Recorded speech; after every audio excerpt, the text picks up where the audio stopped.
Dear friends and students, welcome back to my YouTube channel Rajvind English. I am Rajvind Nirala again in front of you to give you a grammar lesson.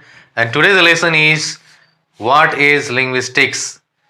What are the types of linguistics? What is the use of linguistics and why we should learn linguistics? If you want to know these types of questions of linguistics, then you should view this video till the end. यदि आप linguistic की जानकारी लेना चाहते हैं, linguistic क्या है, linguistic हमें क्यों अध्ययन करनी चाहिए, तो आपको इस वीडियो लेसन में अंत तक बने रहना चाहिए. So let's get started. What is linguistics? Linguistics क्या? लिंग्विस्टिक्स का मतलब होता है भाषा संबंधी या भाषा विज्ञान. तो भाषा विज्ञान क्या है? Linguistics is the systematic study of the structure and evolution of human language. Linguistic क्या होता है? Systematic study होता है, मतलब अध्ययन करने का एक सही तरीका होता है. किसका? Of the structure. Structure मतलब वाक्य विन्यास का, वाक्य विन्यास का जो सेंटेंस का स्ट्रक्चर होता है उसका सिस्टमैटिक स्टडी होता है. And evolution of human language, और मानवीय भाषा की उत्पत्ति जो हुई है, जिस तरीके से हुई है और आज जिस रूप में वह भाषा है, उन सब बातों की जानकारी लेने के लिए हम लिंग्विस्टिक पढ़ते हैं और लिंग्विस्टिक के सहारे ही हम जानकारी लेते हैं. दूसरी बात है, linguistics is connected with language और it is study of language. Linguistic क्या है? लैंग्वेज से कनेक्टेड है, भाषा से कनेक्टेड है. ऐसी बात नहीं है कि लिंग्विस्टिक से हम केवल इंग्लिश ही समझ सकते हैं. यह हुआ भाषा विज्ञान, मतलब किसी भी भाषा को जानने के लिए हमें उस भाषा की उत्पत्ति के बारे में जानकारी होनी चाहिए. और इसीलिए जो व्यक्ति भाषा संबंधी जानकारी रखता है या भाषा की जानकारी देता है, उसको हम लिंग्विस्ट्स भी कहते हैं. लिंग्विस्ट्स. तो देखिए, अब उसके बाद है कि लिंग्विस्टिक के कितने भेद हैं. तो साइंटिफिक स्टडी ऑफ लैंग्वेज, मतलब वैज्ञानिक तरीके से भाषा का अध्ययन करना ही लिंग्विस्टिक हो गया. लिंग्विस्टिक्स इसमें है थ्योरेटिकल लिंग्विस्टिक्स और अप्लाइड लिंग्विस्टिक्स. अब यहां देखिए, theoretical linguistics, applied linguistics. Theoretical linguistics को सैद्धांतिक भाषा विज्ञान कहते हैं और अप्लाइड लिंग्विस्टिक्स को अनुप्रयुक्त भाषा विज्ञान कहते हैं. दोनों में अंतर क्या है, इसको आप समझ लीजिए. Theoretical linguistics concerned with developing models of linguistics, मतलब भाषा विज्ञान विकासशील मॉडल से संबंधित, इसका अर्थ यह हो गया. अप्लाइड लिंग्विस्टिक्स जो अनुप्रयुक्त भाषा विज्ञान है, इसका अर्थ हो गया concern with application of linguistics theories to evaluate the language problems arisen from other profession, अर्थात अपने पेशे से उत्पन्न होने वाली भाषा समस्याओं का मूल्यांकन करने के लिए भाषा विज्ञान के अनुप्रयोग से संबंधित. तो आप देखिए, थ्योरेटिकल लिंग्विस्टिक्स में आ गया, सैद्धांतिक भाषा विज्ञान में है फोनेटिक्स है, फोनोलॉजी है, मॉर्फोलॉजी है, सिमेंटिक्स है, प्रैग्मेटिक्स है, डिस्कोर्स एनालिसिस है. तो फोनेटिक्स क्या है, इसके बारे में हम लोग डिटेल में पढ़ेंगे. फिलहाल क्या है उसको आप समझ लीजिए. फोनेटिक्स को स्वर विज्ञान कहा जाता है. Study of the physical properties of speech production and perception. Phonetics क्या होता है? तो study of the physical properties of speech production, speech का जो प्रोडक्शन होता है, स्पीच जो बनता है और उसकी जो धारणा होती है, उसके बारे में अध्ययन किया जाता है. और इसके भेद है articulatory phonetics, acoustic phonetics, auditory phonetics. तो आर्टिकुलेटरी फोनेटिक्स क्या होता है? Articulatory phonetics addresses the way sounds are made with articulators, मतलब कोई भी साउंड बनने के लिए जो आर्टिकुलेटर का प्रयोग होता है, आर्टिकुलेटर का जो रोल होता है, उस चीज़ को बताता है आर्टिकुलेटरी फोनेटिक्स. इसको भी हम लोग आगे के वीडियो लेसन में पढ़ेंगे, इसीलिए अभी आप केवल एक कॉन्सेप्ट लीजिए। एकॉस्टिक फोनेटिक्स का अर्थ हो गया addresses the acoustic result of different articulation. Articulation करने के लिए, आर्टिकुलेशन जो होता है किसी साउंड को बनने के लिए जो भी अंगों का प्रयोग होता है उसके बारे में एकॉस्टिक फोनेटिक्स बताता है। फिर उसके बाद है ऑडिटरी फोनेटिक्स। तो ऑडिटरी फोनेटिक्स का it address the way listener perceives and understand the linguistic science. मतलब यह क्या बताता है कि जो लिसनर है वह लिसनर कैसे उस साउंड को सुनता है और वह क्या समझता है और उस साइन को क्या समझता है, उस चीज़ को बताता है ऑडिटरी फोनेटिक्स। तो हमें एकॉस्टिक ऑडिटरी की उतना डिटेल में नहीं जाना है, हमें केवल आर्टिकुलेटरी फोनेटिक्स की ही जानकारी लेनी है अधिक। तो फिर आगे देख लीजिए। फोनोलॉजी का मतलब होता है ध्वनि विज्ञान। क्या स्टडी ऑफ साउंड्स और science pattern and there meaning. यह क्या बताता है, तो स्टडी ऑफ साउंड, साउंड कैसे बनता है और उसका पैटर्न क्या होता है, उस साउंड का मीनिंग क्या होता है, वो फोनोलॉजी बताता है। फोनोलॉजी के भी भेद हैं, वो भी भेद हम लोग पढ़ेंगे। फिर उसके बाद है मॉर्फोलॉजी, जिसको कहते हैं आकृति विज्ञान। तो study of internal structure of words, यह वर्ड्स का जो इंटरनल स्ट्रक्चर होता है उसको बताता है। It is the smallest unit of words that provide specific meaning. यह वर्ड का, किसी भी वर्ड का बहुत ही छोटा यूनिट होता है जो स्पेसिफिक मीनिंग देता है, एक खास मीनिंग देता है। जैसे देखिए रिप्लेसमेंट, हम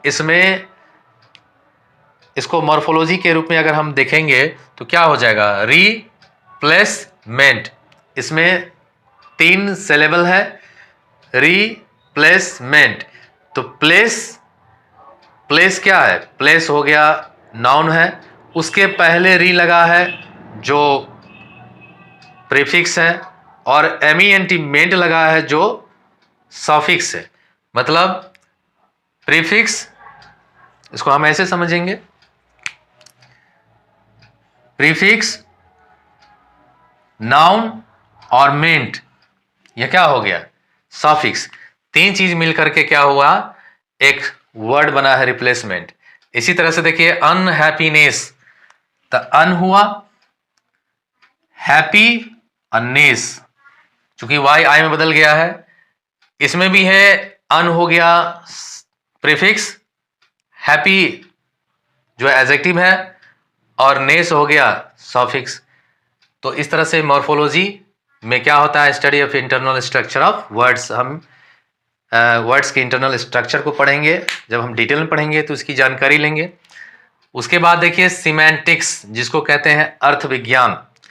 तो इसमें क्या है, तो सिमेंटिक्स क्या होता है इसको समझ लीजिए। Study of the meaning of the words and fixed word combination. यह क्या है, किसी भी वर्ड्स का मीनिंग और फिर उसके बाद जो वर्ड बनता है या सेंटेंस बनता है उसका कॉम्बिनेशन, किन किन वर्ड से सेंटेंस बना रहता है, उन सभी वर्ड्स का एक एक अर्थ के बारे में जानकारी लेते हैं। जैसे कि यू आर ए डॉक्टर, यहाँ पर एक सेंटेंस है यू आर ए डॉक्टर, इसमें यू क्या है, तो प्रोनाउन है, आर वर्ब है, अ आर्टिकल है, डॉक्टर फिर नाउन है।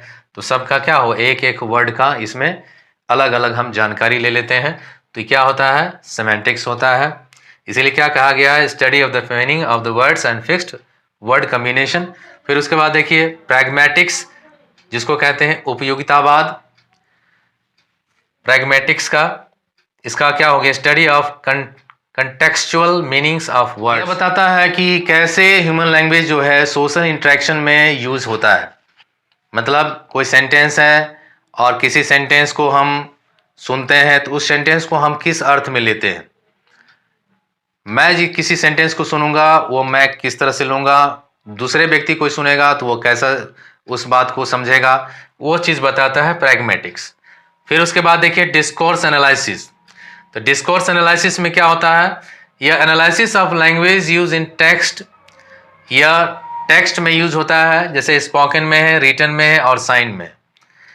तो इस तरह से थियोरेटिकल लिंग्विस्टिक के इतने सारे भेद हैं। अब आइए यहाँ पर अप्लाइड लिंग्विस्टिक्स है। तो अप्लाइड लिंग्विस्टिक्स में आ गया सोशियो लिंग्विस्टिक्स, पहला आ गया सोशियो लिंग्विस्टिक्स। इसमें क्या है, इसका हिंदी होता है सामाजिक भाषा विज्ञान। सोशियो लिंग्विस्टिक्स सामाजिक भाषा विज्ञान, the study of language in relation to social factors.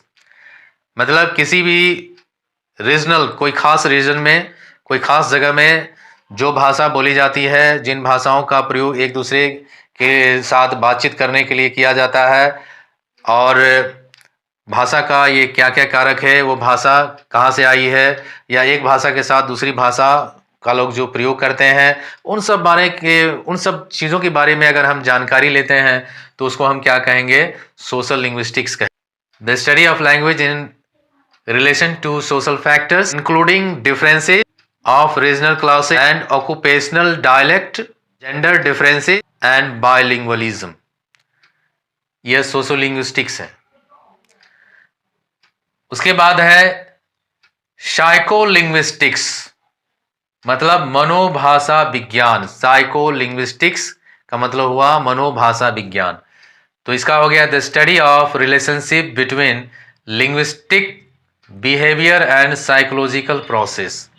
यह क्या, किस चीज़ के बारे में अध्ययन कराता है, तो study of relationship between linguistic का जो रिलेशनशिप क्या है और उसका बिहेवियर क्या है, व्यवहार क्या है, एंड साइकोलॉजिकल प्रोसेस, और फिर उसके बाद उसका साइकोलॉजिकल मनोवैज्ञानिक तरीका क्या है, वो साइकोलिंग्विस्टिक्स बताता है। उसके बाद है एथनोलिंग्विस्टिक्स, जातीय भाषा विज्ञान। The branch of linguistics concerned with the relations between linguistics and cultural behaviour. यह क्या बताता है, जातीय भाषा विज्ञान अर्थात ethnolinguistics, the branch of linguistics, linguistics के क्या ब्रांच है, क्या भेद है, concerned with the relation between linguistics, और ये लिंग्विस्टिक के साथ किस रिलेशन से जुड़े हुए हैं, एंड कल्चरल बिहेवियर, उसका जो है सांस्कृतिक व्यवहार क्या है, वो जातीय भाषा विज्ञान बताता है। मतलब यह किसी भी क्षेत्र के या किसी भी क्षेत्र में रहने वाले लोगों का जो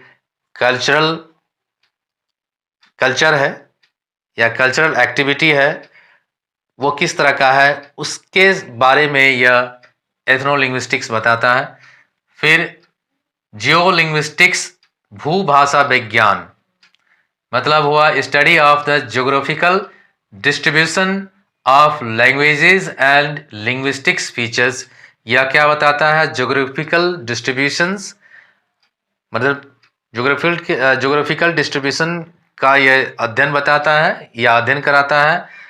और जब ज्योग्राफिकल डिस्ट्रीब्यूशन होता है तो उसमें लैंग्वेज में भी डिस्ट्रीब्यूशन हो जाता है, एंड लिंग्विस्टिक फीचर्स, और उसके जो है क्या क्या फीचर्स है, उसके क्या क्या फैक्टर्स है, वो बताता है। अब जैसे देखिए नॉर्थ इंडिया और साउथ इंडिया में दोनों के भाषा, दोनों जगह पर रहने वाले लोगों की भाषा में अंतर है। फिर उसके बाद में ज्योग्राफिकल डिस्ट्रीब्यूशन भी है, उनके रहन सहन, खान पान, फिर उसका व्यवहार, फिर पहरावा ओहरावा, मतलब उनका जो ड्रेस है उसमें भी अंतर है। तो उन सब चीज़ के बारे में अध्ययन करना वो क्या हो गया, जियोलिंग्विस्टिक्स हो गया, भूभाषा विज्ञान। फिर उसके बाद आइए न्यूरो लिंग्विस्टिक्स, तंत्रिका भाषा विज्ञान, मतलब तंत्रिका संबंधी भाषा विज्ञान। The study of the structures in the human brain that underlies grammar and communication. यह जो है क्या बताता है, the study of the structures in the human brain मतलब मानव के मस्तिष्क के अंदर का जो किसी भी भाषा का या किसी भी प्रतिरूप का जो स्ट्रक्चर बना हुआ है और उसका कॉम्बिनेशन कैसा है, उसके बारे में यह न्यूरो लिंग्विस्टिक्स बताता है। इन सब की मैं केवल यहाँ चर्चा कर दे रहा हूँ। हमें जो पढ़ना है इंग्लिश में वो केवल क्या है, तो ये थ्योरेटिकल लिंग्विस्टिक्स है। इन सब के बारे में हमें इंग्लिश में पढ़ना है, लेकिन फिर भी इसकी जानकारी ले लीजिए। फिर उसके बाद देखिए क्या है, बायो लिंग्विस्टिक्स हो गया। बायो लिंग्विस्टिक्स का मतलब हुआ जैव भाषा विज्ञान, माने स्टडी ऑफ कम्युनिकेशन सिस्टम या कम्युनिकेशन सिस्टम के बारे में बताता है। मतलब लोगों के बीच में जो किस तरह का कम्युनिकेशन होता है, उनके बीच में क्या सा आदान प्रदान संचार होता है, वो बायोलिंग्विस्टिक्स बताता है। फिर उसके बाद है हिस्टोरिकल लिंग्विस्टिक्स, जिसको कहते हैं ऐतिहासिक भाषा विज्ञान, study of language change over time. मतलब यह क्या बताता है, ये लैंग्वेज कैसे समय अंतराल में जैसे जैसे समय आगे बीतता जाता है वैसे वैसे वो लैंग्वेज कैसे चेंज करता है, फिर उसमें कैसे नए नए वर्ड्स आ जाते हैं, फिर नए नए शब्दों का प्रयोग या नए नए वाक्यों का प्रयोग होने लगता है। उन सब के बारे में हिस्टोरिकल लिंग्विस्टिक्स में हम पढ़ते हैं। तो इस तरह से आप लोगों ने यहाँ लिंग्विस्टिक्स के कितने भेद हैं, 2 भेद, थ्योरेटिकल लिंग्विस्टिक्स, अप्लाइड लिंग्विस्टिक्स के बारे में जानकारी ले लिया। और हमें अब किसके बारे में जानकारी लेना है, थ्योरेटिकल लिंग्विस्टिक्स के बारे में जानकारी लेना है। और आगे का जो वीडियो लेसन होगा, आगे का जो लेक्चर होगा, वो थ्योरेटिकल लिंग्विस्टिक्स पर ही होगा, क्योंकि हमें इनकी ही जानकारी लेना ज़रूरी है। और यदि हम लिंग्विस्टिक्स की जानकारी ले लेते हैं, फोनेटिक्स क्या है, फोनोलॉजी क्या है, फोनेम क्या है, फोन क्या है, सिंटैक्स क्या है, मॉर्फोलॉजी क्या है, मॉर्फिम क्या है, इन सब बातों की अगर हम जानकारी एक एक करके ले लेते हैं तो निश्चित रूप से हमारी भाषा भी अच्छी हो जाएगी और हम अच्छे ढंग से पढ़ने लगेंगे, इंग्लिश भी बोलने भी लगेंगे, हमारा उच्चारण प्रोनाउंसिएशन भी सही हो जाएगा। तो आज के लिए इतना ही। यदि अब तक आप मेरे वीडियो लेसन में नए हैं, यदि आप मेरे चैनल पर नए आए हैं तो चैनल को ज़रूर सब्सक्राइब कर लीजिए। आपको ज़रूर सब्सक्राइब कर लेना चाहिए, क्योंकि मैं इस तरह के कंटेंट्स पर वीडियो लेसन बनाता रहता हूँ और आगे भी बनाऊँगा। मैं ऐसा ही वीडियो अब मैं लगातार कंटिन्यूसली अपने वीडियो लेसन में इन टॉपिक्स पर ही मैं आपके सामने प्रस्तुत करूँगा। तो आज के लिए इतना ही। Thank you very much for watching video lesson. Have a nice day, have a nice dream. Thank you.